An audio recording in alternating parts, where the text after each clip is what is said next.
Hi again. Sorry about that. We're back talking about inflammation. What I was saying is that vasodilation and the increase in the permeability of blood vessels is going to not only attract more white blood cells to the area of infection, but it's also going to produce the cardinal signs of inflammation, which include heat, redness, pain, and swelling. So, when you have vasodilation, you're increasing the diameter of the blood vessels, thereby allowing more blood to come into the infected area.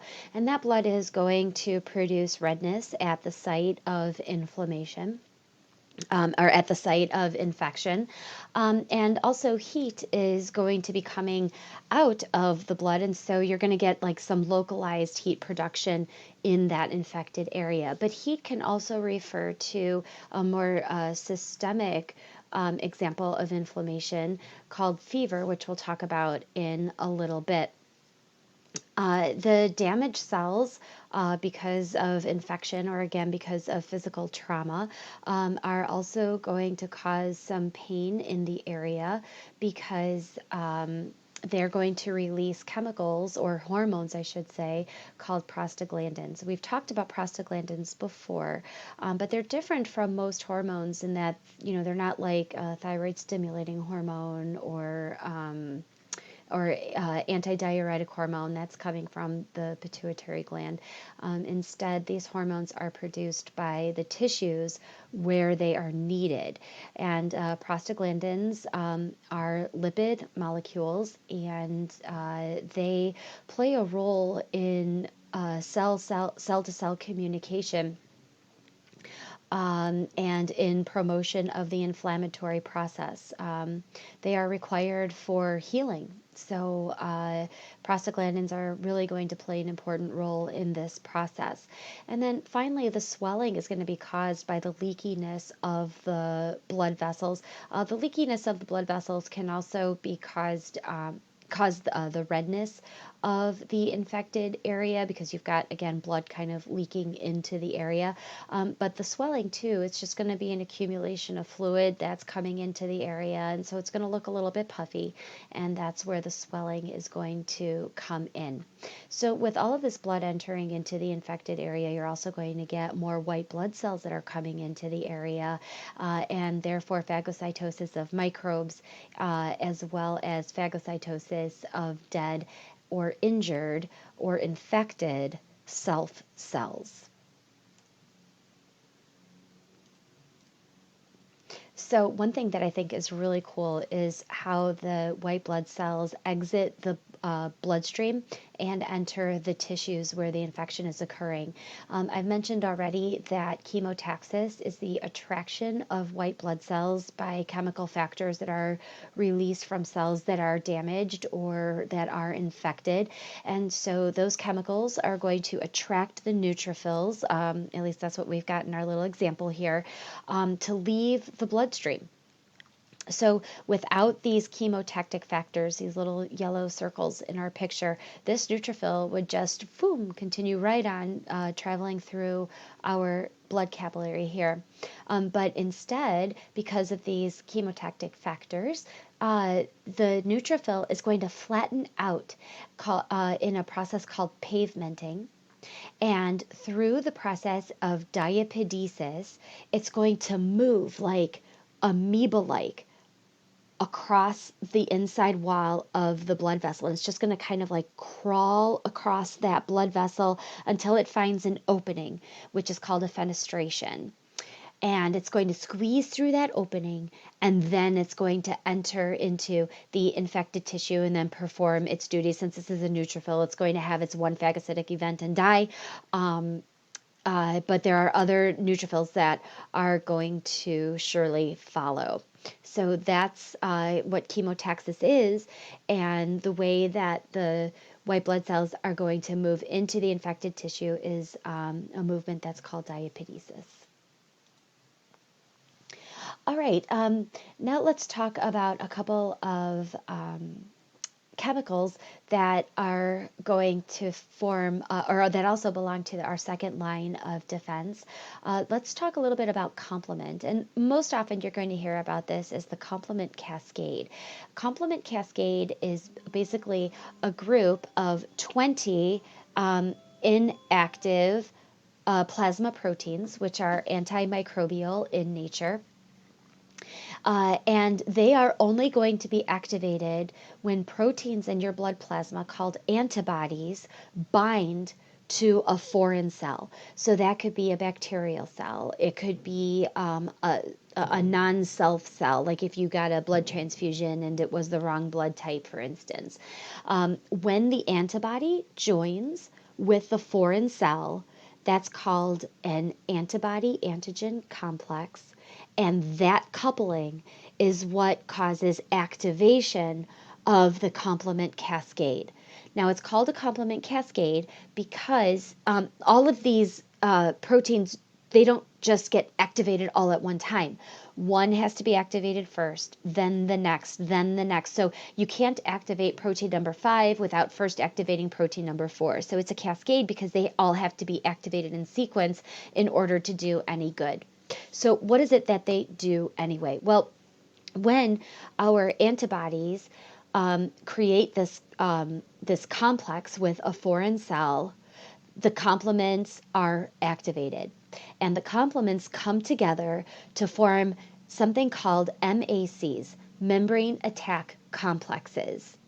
What these are tiny little tunnels that are kind of punched into the membrane of the foreign cell. And that tunnel is made up by a wall of proteins, again called a membrane attack complex. What happens is that these pores or these tunnels are going to allow for the influx of fluid into that non-self cell, and then poof, that cell is going to burst just like an overfilled balloon. So that's how MACs work, and that is what complements do. Complements are also going to enhance inflammation. They're going to cause vasodilation and also chemotaxis. And also they're going to cause opsonization, which causes the surfaces of foreign cells to become very sticky, making them easier to phagocytose by our phagocytes. This is a picture of a membrane attack complex. So all the way out here, like in the black space, you would have an antibody joining up with a foreign cell. So again, that coupling is what causes this stuff in our pictures to actually happen.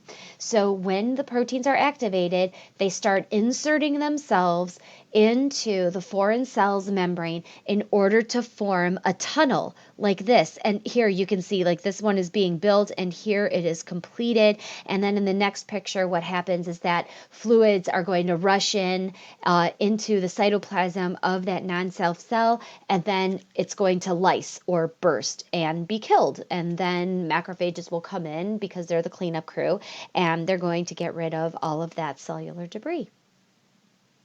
So that's a membrane attack complex. So I just wanted to make mention, because I've heard this on the news lately, just that, they're trying to figure out a way that they can figure out whether somebody has been infected with COVID-19 or not. And one way is to test to see if a patient has antibodies to the virus that causes COVID-19, which is SARS-CoV. And so in order, they're going to use the complement fixation system in order to determine if antibodies are present or not. Now, the thing that you have to remember throughout this explanation is this. If you have an antibody plus a non-self cell, then that's the antibody antigen complex, and that is what fixes or activates the complement. So if you have a complex, an antibody antigen complex, that means that the complement is being used up.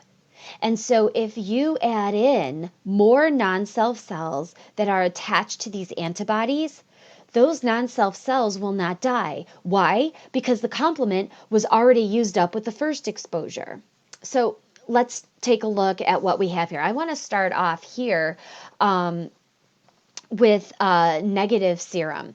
And again, the thing to remember is that we cannot see antibodies or antigens or complement. So we have to find other ways, like color changes in the overall in the entire test tube, in order to figure out what's really going on.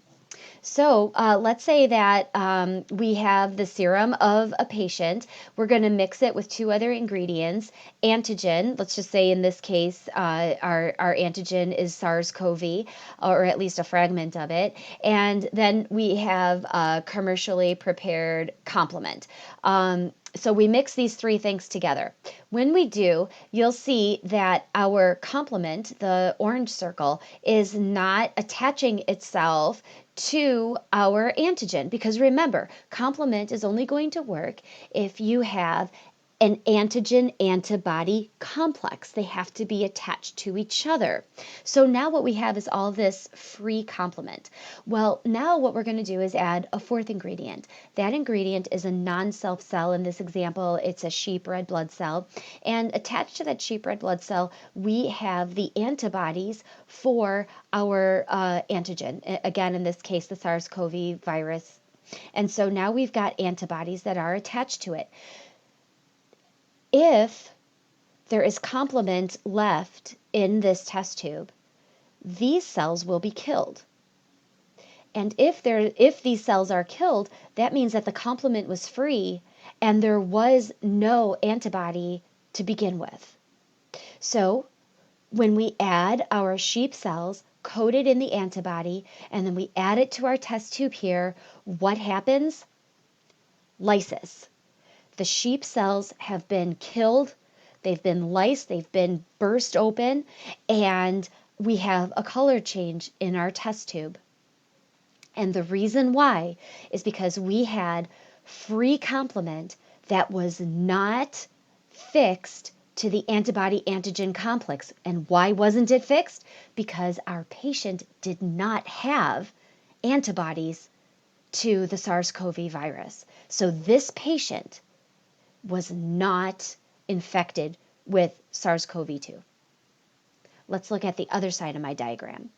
Now remember, antibodies are invisible to us. We can't see them. So we're doing this whole process so that we can determine whether antibodies and all these chemicals are in the blood or not. So now we have a serum that has the antibody in it. So we now know, because we can see our drawing, we know that this patient was exposed to the SARS-CoV-2 virus. So now we've got serum with antibodies. We add the antigen, and the antibody and the antigen are going to form the antibody-antigen complex, so that when we add the complement, our little orange circles here, it's fixed. So now the complement is out of solution and it's rendered inactive because it is now bound to that antigen-antibody complex. Next, we take in our sheep erythrocytes that are coated with the antibody and we drop it into the mixture. That cell will not lyse. Why not? Because all of our complement is already attached to the antibody-antigen complex. So there is no more complement left. But this complement is only being fixed because the antibodies were present in the serum.